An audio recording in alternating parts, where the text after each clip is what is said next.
In this video, we're going to be talking about the price action chart inside of the WEEX futures market. I'm going to show you how to build a custom set of time frames, how to build a tab of some of your favorite drawing tools, how to change the appearance of your chart, and I'll be explaining the depth of chart as well. This video is not financial advice and is for educational purposes only.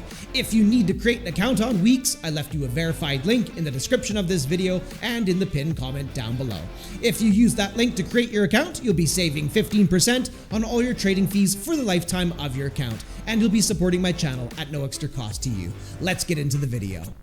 So the price action chart here is showing you the asset's performance over a selected time frame. You can see in my case here, I'm currently set to a 4-hour time frame. That means each one of these candlesticks down below represents 4 hours of time. If you want to change the time frame you're looking at, just click on the time frame you want to view. So if we want a daily, we'd click on this one. Now, as you can see, I just changed this to a daily time frame. Now each candlestick we're viewing on the chart represents 1 day of time. If you'd like to reconfigure your favorite time frames right here, you can click on this little triangle. You'll get this drop-down menu here, and you can click right here on Edit.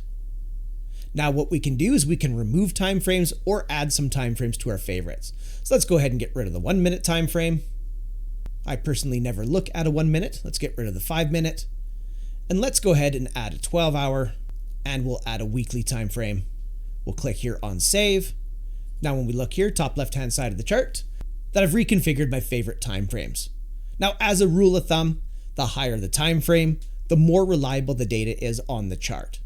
The price action chart here on WEEX is powered by TradingView. If you want to make sure that you're set to the TradingView chart, just come right up here. You'll see I'm already set to TradingView, but if you're not, you can go ahead and give that a click. So here's how you can customize your layout and make it look a little bit better for your eyeballs. So the first things first, you can see I'm set to candlesticks here. Yours might be set to bars. So if you want to change that, you would just come right up here. In my case where it says candles, yours might say bars, but if you give that a click, you'll see you'll get a drop-down menu here. You can do Heikinashi, you can do bars, line charts, candles. You can simply choose on the option that makes the most sense to you. Just like that.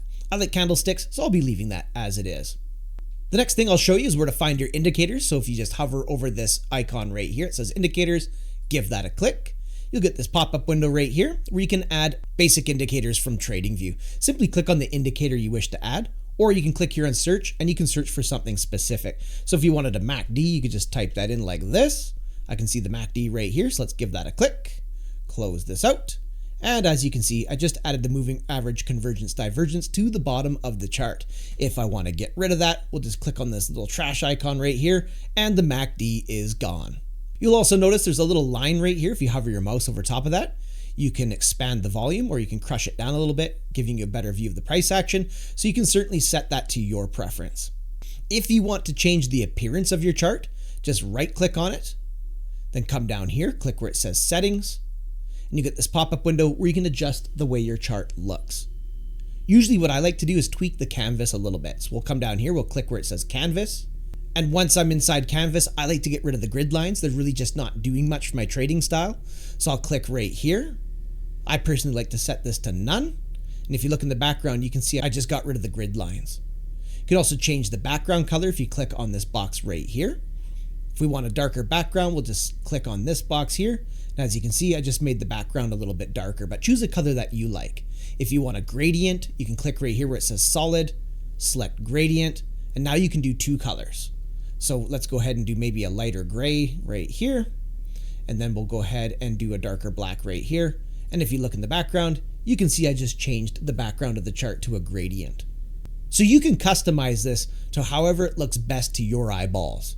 If at any point you make a mistake and you want to undo what you did and start from scratch, just come down here where it says template, give that a click on apply defaults, and you're back to square one.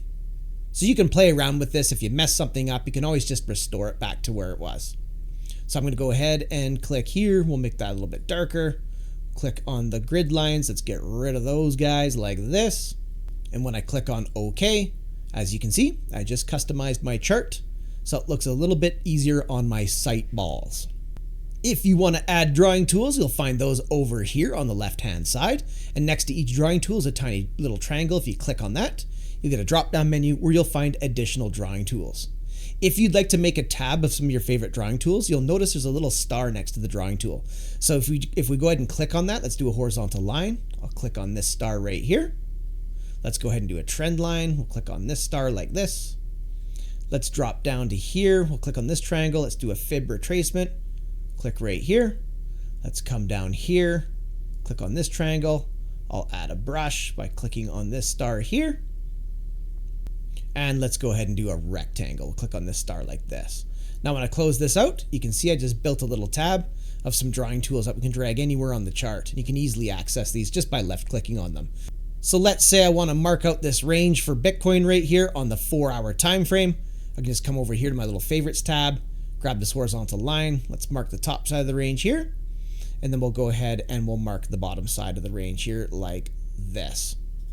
Simple as that. So if you want quick access to your drawing tools, that's certainly how you can get that done. Now, if I want to get rid of those horizontals, I'll left click on them, hit this little trash icon, and they're gone. Let's imagine I want to find some liquidity zones. I can grab my little rectangle here. We'll come to the bottom of this chart. I'm going to grab these candle bodies here. And we'll go to the bottom side of that wick like this. I'm going to grab the side right here. We'll drag it this way, just like so. And let go of left click like this. Now we've marked a little liquid zone down below here. We can see that when price gets into this little purple zone here, it only puts in a wick before it finds it as support and gets spat right back out.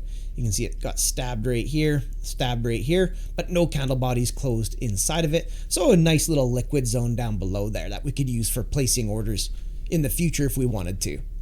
And at the top side of the range, we could probably get away with just a horizontal like this. Just like so. So now we have the whole 4-hour range mapped out here, and we've added a fancy little liquid zone down below here. That's how you can get that done. Take some time, play around with it, get to know what the drawing tools work, and get this looking exactly the way that you like it. If you want to toggle your price action chart over to the depth, you can always do that by clicking on depth next to trading view. And what this is going to do is give you a visualization of the order book. On the x-axis of the chart down below here represents the price point of the asset that you're trading. And on the y-axis, it's showing you the volume of orders on the order book up to the price point on the x-axis. So you'll notice if I drag my mouse here from the center towards the red side here, let's say if I was to park my mouse right there, I can see a price point. So that would be the price point of the asset, which is 64,800 approximately. And if you look inside that tiny little box where it says sum, I can see the total volume of orders on the order book up to that price point. You can see how much volume of orders would have to fill before the price of the asset was to reach that price point and execute my trade for me. And it's the same thing over here on the other side. So if I drag my mouse to the left like this, you can see that tiny little box that chases my mouse around there. If we look inside that tiny little box, we can see the price point. So in my case, that's 64,800 approximately. And we can see the sum total of the volume of orders on the order book down to that price point. So if I wanted to place a long position down at that price point, that's how many orders would have to fill before the price is going to reach my order price and execute my long position. Now, as you can see, this thing jumps around like crazy. But if you ever want to view the depth of chart, this is how you can toggle your price action chart over to the depth. And if you ever want to remove any of these from your little tab here, you just come back over here to the drawing tools, click on the little triangle here, and then unhighlight the star next to the one you wish to remove. So let's go ahead and get rid of the trend line here. We'll get rid of horizontal line. We'll drop down here. Let's get rid of the fib retracement. We'll come down here, give this guy a click. Let's get rid of the brush.